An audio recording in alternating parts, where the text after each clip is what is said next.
Pemirsa, timnas Indonesia akan menghadapi laga hidup mati melawan Filipina dalam laga pamungkas Grup B Asian Championships 2024 di Stadion Manahan Solo besok malam. Dan berikut adalah prediksi line up timnas Indonesia.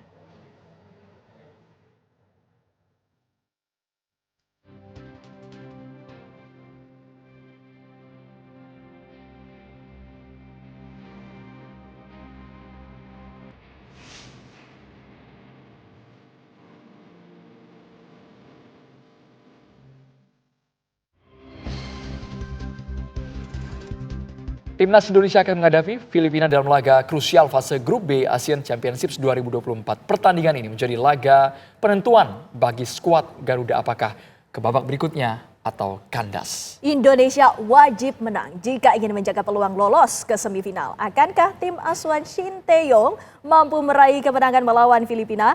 Untuk membahasnya, kita akan berbincang dengan pengamat sepak bola Roni Pangemanan. Selamat petang, Bung Ropang. Selamat petang Windy, Andromeda. Ya, kebetulan saya baru tiba di Solo ini untuk menyaksikan pertandingan besok antara Indonesia dan Filipina. Ya. Wah, luar biasa antusiasmenya. Ini apakah artinya sudah cukup optimiskah?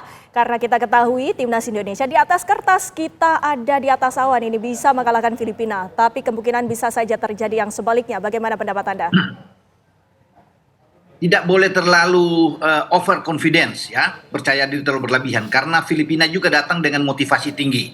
Itu yang harus dicamkan oleh tim asuhan Shin Tae-yong ini. Justru mereka merasa tertantang ketika bermain di Manahan Solo, dan mereka masih punya peluang untuk lolos ketika mereka harus bisa mengalahkan Indonesia. 6 poin yang mereka dapatkan, sambil berharap tentunya di sana Vietnam bisa mengalahkan Myanmar, atau setidaknya juga bermain imbang sehingga Filipina akan lolos. Itu yang mereka bawa, ya, semangat ini ke Manahan Solo. Jadi kita itu, saya bilang, harus hati-hati, fokus dengan mental yang bagus, percaya diri boleh tetapi jangan berlebihan, karena akan jadi bumerang buat kita sendiri, ya. Karena Filipina juga datang dengan kekuatan yang bagus. Kalau melihat mereka melawan Vietnam, mereka unggul dalam ball position, ya, menyulitkan Vietnam, dan Vietnam hampir saja kalah melawan mereka. Hanya ada gol balasan dari Vietnam itu di injury time, itu sudah lewat, ya, 90+7. Jadi mereka susah payah untuk mengalahkan Vietnam. Ya, kita kalah dari Vietnam. Makanya dengan kekuatan yang ada di Filipina saat ini, STY juga harus bisa berhitung. Tidak boleh main-main, tidak boleh bereksperimen, coba-coba pemain lagi. Harus sudah ada ketetapan bermain yang starting 11 terbaik, ya. Tentunya ini menjadi tanggung jawab bagi STY untuk menampilkan tim yang bagus. Karena jangan sampai kita, paling tidak kalau kita jangan kalau imbang saja berbahaya. Karena bisa terjadi sesuatu di antara Myanmar dan Vietnam. Makanya kita tidak boleh main-main di sini. 3 poin memang harga mati buat kita, dan semoga kita bisa mendapatkan itu dengan kekuatan yang ditampilkan oleh STY lewat starting 11-nya. Begitu, Windy dan Andromeda. Bung Ropang, suntikan dari Marcelino yang kabarnya akan langsung dimainkan dari babak pertama, apakah akan mengubah permainan drastis Indonesia lebih dominan menyerang atau seperti apa dibandingkan lawan Vietnam kemarin? Tanpa Marcelino juga kan kita tampil oke, ya, melawan Vietnam, walaupun kita kalah dengan 1-0, Vietnam juga susah payah. Tetapi kalau melihat dengan permainan Marcelino melawan Laos, kita kan sulit sekali, ya, buruk dalam pertandingan itu. Jangan sampai pertandingan melawan Filipina lagi kembali ke pertandingan melawan Laos juga di tempat yang sama. Itu yang saya pikirkan harus hati-hati. Marcelino datang oke, tambahan juga amunisi yang bagus, ya. Tapi juga harus diingat bahwa lawan ini berbeda, yang mereka datang ketika mereka melawan dengan Indonesia saat mereka kalah di GBK dengan 2-0 di pra-Piala Dunia di putaran kedua. Sekarang sudah bagus dengan pelatih yang baru, Albert Capeas Herms, berbeda dengan pelatih lama mereka, Tom Seinfeld, dalam pola permainan. Sekarang mereka lebih terbuka bermain, lebih berani. Itu yang harus diantisipasi oleh STY menghadapi. Memang dengan Marcelino oke, tetapi bukan cuma satu orang itu yang kita akan mengandalkan, ya. Kita kan ini bermain dengan kolektif, bermain secara tim. Dan mereka tahu kehadiran Marcelino ini adalah pemain yang bagus, sehingga perlu ada pemain yang untuk terus bisa rapat dengan Marcelino, untuk membuat Marcelino ini tidak berkutik, sama seperti yang dilakukan oleh Laos. Mereka terus bisa tidak memberikan ruang banyak kepada Marcelino, sehingga Marcelino akan frustrasi dan membuat kesalahan-kesalahan untuk ada 2 kartu kuning di sana. Lawan Filipina juga saya pikir akan demikian, karena mereka tahu Marcelino adalah pemain berbahaya. Nah, Filipina punya kekuatan dengan Mikael Baldisimo, Chico Baile di sana, Sandro Reyes. Ini kan pemain-pemain yang bagus. Ada Bjorn Christensen, Alex Moniz. Ini semua adalah pemain-pemain terbaik mereka. Ada 6 pemain mereka yang harus betul-betul diantisipasi dengan baik oleh STY untuk dalam pertandingan menghadapi Filipina nantinya di Manahan. Begitu. Dan Filipina ini bisa dikatakan beberapa pertandingan terakhir ini mampu menahan imbang beberapa lawannya. Apakah ini juga menjadi salah satu yang perlu diperhatikan oleh timnas Indonesia, Bung Ropang? Iya, ini kan harus dilihat karena mereka belum kalah. Memang ada 3 kali imbang ya buat mereka sempat ditahan oleh Myanmar di kandang, kemudian dengan Laos ya, dan akhirnya mereka hampir menang melawan Vietnam dan akhirnya bermain dengan 1-1. Ini juga kan pasti menjadi perhatian bagi STY karena kita kan permainan kita kan naik turun ini ya bermain. Jadi tidak stabil permainan kita.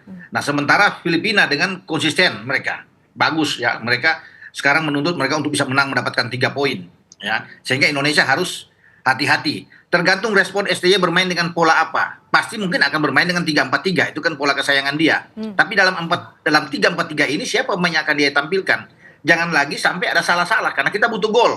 Butuh menang di sini. Itu mutlak buat kita, dukungan penonton. Tinggal di garis depan kita yang harus lebih kuat, lebih gacor ya. Karena gol-gol kita selama ini itu terjadi dari pemain belakang. Ferrari 2 gol, Kadek Arel 1 gol, Asnawi 1 gol. Semua kan pemain bertahan. Nah, sekarang kita menunggu kecepatan pemain-pemain depan. Dengan ada Marcelino tentunya akan lebih bagus. Rafael Struijk dan Hoki yang bisa ditampilkan. Tapi saya pikir cobalah dengan Victor Detan bermain. Jangan Hoki dulu. Walaupun ini menjadi hak bagi STY. Kalau dengan Victor Detan akan jauh lebih bagus juga bermain di depan. Dan 2 gelandang kita harus lebih efektif bermain, ya, lebih kuat bermain. Ya, dengan Arkan Fikri, kemudian apakah Sanadin Faris yang dimainkan atau Ahmad Maulana, ini semua gelandang-gelandang yang bagus yang bisa membantu di posisi menyerang, ya, membagikan bola. Kita kan sekarang kesulitan, tidak ada pemain yang mengatur ritme permainan bagi Indonesia. Itu kesulitan kita kalau Marcelino didorong lebih ke depan. Saya berharap STY akan mendapatkan misalnya satu pola yang baik taktik dengan Marcelino yang membagi bola. Ya, bukan berdiri di bawah dua striker, tapi kembali ke STY karena dia lebih tahu kan, dia lebih bertanggung jawab dengan ini. Jadi tetap harus hati-hati menghadapi Filipina. Gitu, Mbak. Bung Ropang, kami lihat formasi Filipina dengan 4-3-3 dan lini depannya juga sepertinya harus diwaspadai karena strikernya berasal dari klub-klub luar juga, bermain di Jerman, di Amerika Serikat, bahkan di Norwegia. Kira-kira siapa yang akan bisa menjegal mereka, Bung Ropan? Ya, kalau melihat dari starting 11 mereka kan ini hampir semua naturalisasi yang bermain. Mereka dengan 4-3-3. Nah, pola ini menggambarkan pola bermain dengan ofensif, pola bermain dengan terbuka. Dan mereka kan tidak mau bertahan untuk counter attack karena mereka butuh gol. Filipina itu punya cara mereka menang atau kalah. Mereka tidak memilih seri karena mereka yang butuh adalah menang atau sekalian mereka kalah lawan Indonesia. Karena itu kan yang mereka cari dalam pertandingan melawan Indonesia di Manahan Solo. Makanya bermain dengan 4-3-3 ini itu sangat efektif seperti yang dilakukan mereka ketika melawan Vietnam dan menyulitkan Vietnam kemarin di Rizal Memorial di Manila. Jadi kalau mereka bermain dengan 4, pasti Tabinas ada di kanan, ya, Kemter ada di kiri, kemudian Ugevic di belakang bersama dengan Kiki Linares, ya, Deito penjaga gawang. Jadi 4 ini yang sangat kuat. Nah, kekuatan mereka tuh ada di tengah sebenarnya. Sandro Reyes di kanan, Chico Bailey di tengah, dan Baldisimo. Ini yang harus ada menjadi bertarung buat kita. Arkan Fikri, entah Maulana di sana atau Sanadin Faris, Marcelino harus bertarung dengan 3 pemain ini. Jika kita mampu mengunci 3 ini, sulit bola akan ke depan, ke arah Christensen atau ke Alex Moniz, ya, kemudian di sana depan, karena kekuatan mereka ada di sini sebenarnya. Inilah menjadi tugas bagi STY untuk menempatkan pemain-pemain yang baik di dalam mengunci pergerakan dari Mikael Baldisimo, Chico Bailey, dan Sandro Reyes. Karena Sandro Reyes dan Nico Bailey ini sangat cepat ini permainan mereka dari sisi sayap. Tentunya ini menjadi perhatian juga bagi Asnawi dan bagi Arhan, karena duanya kan berada di flank. Pertarungan ini yang kita akan tunggu. Kalau kita mampu mempersempit ruang mereka, sulit bagi Christensen bisa membuat gol, sulit bagi Alex Moniz untuk membuat gol. Jadi disinilah pertarungan sesungguhnya yang akan kita lihat nantinya pada besok malam di Manahan.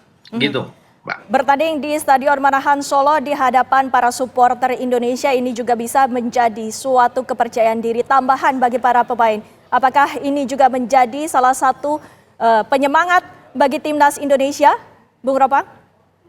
Ya, jelas sekali ya. Kalau itu memang ini salah satu kunci ya. Karena kita diuntungkan bermain di kandang, tekanan yang luar biasa ya. Supporter ini kan berpengaruh ya bagi lawan juga. Tetapi karena Filipina datang dengan semangat yang saya bilang tadi, karena mereka harus memilih menang atau kalah, ya ini yang harus hati-hati juga. Apalagi kalau Filipina bisa membuat gol pertama, ini bisa menggoyahkan mental pemain-pemain kita, anak-anak muda kita. Makanya melawan Filipina, kita itu harus lebih dulu untuk bisa mencetak gol. Jangan sampai Filipina lebih dulu. Ini akan sulit bagi kita, karena Filipina akan tambah lebih bersemangat mereka. Kalau kita memukul mereka lebih dulu dengan gol cepat, misalnya di babak pertama, ini akan motivasi akan lebih tinggi. Dukungan luar biasa dari supporter di Manahan juga akan menambah, ya, untuk menekan mereka. Karena ini penting juga buat kita. Jadi itu yang kuncinya di situ. Kita harus bisa membuat gol lebih dulu. Jangan sampai lawan agak sulit buat kita kalau sampai lawan membuat, karena mereka punya pertahanan yang bagus dengan 4 pemain yang saya sebut tadi. Ada Linares, Tabinas, ya, Kemter, Ugelvik. Itu pemain-pemain yang bagus dalam hal bertahan, mereka kuat. Dan ini pertahanan ini yang sudah diakui oleh Vietnam.